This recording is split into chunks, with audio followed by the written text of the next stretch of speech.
So today I wanted to share with you some key lessons that I learned from losing 2 clients overnight when I first started my business. So first off, I want to tell you a little story. So back when I was 18 and I first started my business, and I managed to get 3 clients in the first, I think it was 3 months of starting the business, and I thought I was the shit, and I was making about 3-4 grand a month. And then one morning I woke up and I had 2 texts from my clients saying that we no longer want to continue with your services, and I was absolutely heartbroken. I thought, this could be the end for me, and I literally had not much income coming in after that, and I thought, shit, I'm gonna have to get a job. So I wanted to share with you the key takeaways that I learned from this lesson so you don't make the same mistakes and you can get success a lot faster and not lose your clients and not end up having to get a job, and you can actually be successful with your business. So number one, and whether you're running lead generation services for a client, or you might be in e-commerce, you're selling products, but the business I'm in is lead generation, so I'm going to talk about that first off. So if you think that your job is just to deliver leads to clients, then you're completely wrong. And I made this exact same mistake. I thought, I'm getting them leads, I'm getting them in high volume, I'm getting good leads coming through, that's all I need to do, that's my job done.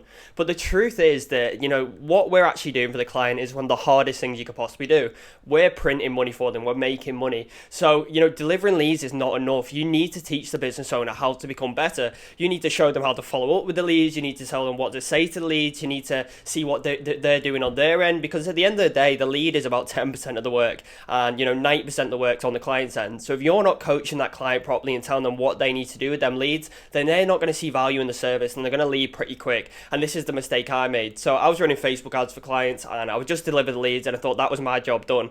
What I realized, because I had different types of clients, I had some clients that were really motivated, some clients that you can consider lazy, and the lazy clients didn't find any value in it, or couldn't make any business out of it because they didn't know how to ring them. They would only ring them once or twice and then they'd give up. And what you need to do is you need to speak to these clients and show them what the best practices are and tell them how they need to follow up clients. And you can do this in your terms and conditions. This is another thing. Make sure you set some terms and conditions when you sign a client up. Whether that's one you want to work with them for a minimum of 3 months, or you say, when you get this many leads through, you need to make this many phone calls a day. And the thing is that clients love being told what to do because they don't know what to do on their own. So if you tell them what to do and they understand that that's going to get them better results, you're going to have such a better relationship and you're going to be able to keep that client way, way longer. So mistake number 2, and this is managing expectations. So when you're on a sales call, it's pretty easy to sell them through the roof and promise them all kinds of guarantees and things like that. But if you can't deliver to the same level once you actually get started with the service, then their perception of value from your service is not going to match what you said.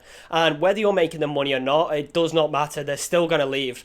Because if you say, I'm going to get you this amount of clients and you only end up getting them half of that, whether that's still profitable for them or not, you've promised them something more, so they're going to see a mismatch in value and they're going to leave you. So how can you get around this? And this is by setting clear expectations with the client, or managing their expectations of what the results are going to be. It's fine to offer guarantees as long as you can deliver on that guarantee. But if you're saying you're going to get them 30 clients a month and you only get them 10, then you need to adjust your sales script and say, well, I can get you 10 clients, and if that's still profitable for them, then it's a good service. And if it's not profitable, the level of clients you can get for them, then what is the point in doing it? So lesson number 3, and this is not to become complacent. So when I first sort of got these clients and I was thinking, I'll make a lot of money, delivering results, I'm the shit essentially, I thought. And then when I lost these clients, I realized, I stopped doing all the things that actually got me these clients in the first place. So when I had no clients, I was sending messages out every single day, sending 50 LinkedIn messages, 50 emails, well, more than that, 100 emails, and cold calling. But once I actually got these clients, I got a bit lazy and started enjoying the money a bit and, sitting around and thinking, I've already got it locked off, I don't need to do this.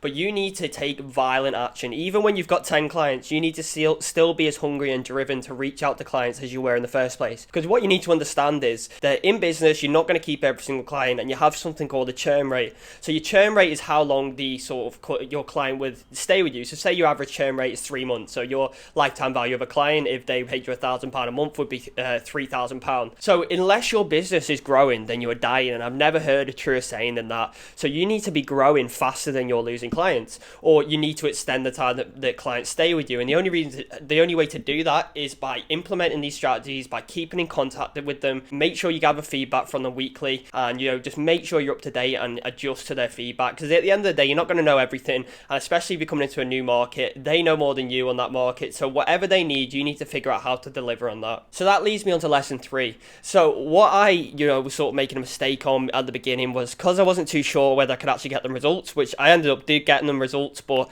you know, at the beginning, you're sort of dubious. Can I actually do this? Can I not? So I reluctantly, you know, did not follow up with them, didn't ask them every week how they were getting on with leads. And this is something that's so important because you need to keep in close communication with them. And essentially, you need to be on a personal level with your clients so they see you as a friend. Because at the end of the day, if you know someone you see as a friend, you're not going to get rid of them, or it's going to make it a lot harder at least to get rid of them. Because if you're on a personal level with them, they're more likely to give you a second chance, or they're more likely to give it another month to see results. Because sometimes a lot of the results come when it compounds. So in the first month, you might not get results. Second month, you know, you might start getting a few better results, and then in the third month is when it sort of compounds and you see all the returns of that. So as long as you keep communication with them and adjust to the feedback that they give you, then you're going to be able to keep clients even, you know, 5-10 times as longer. So this was just a quick video really, and I just wanted to cover a few things that I learned from losing clients.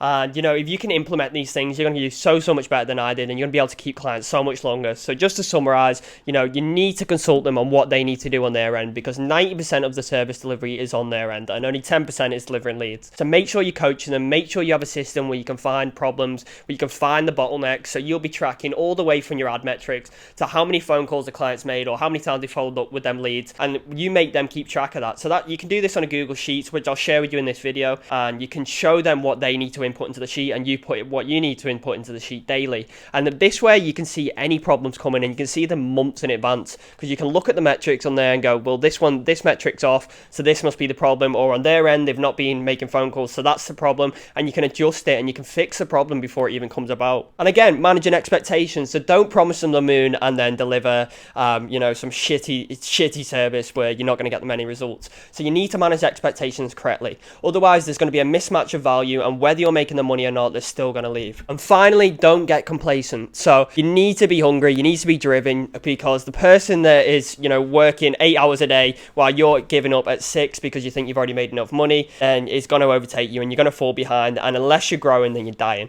So I hope you enjoyed this video and you found some value. I'll drop some more videos similar to this, and as always, like and subscribe.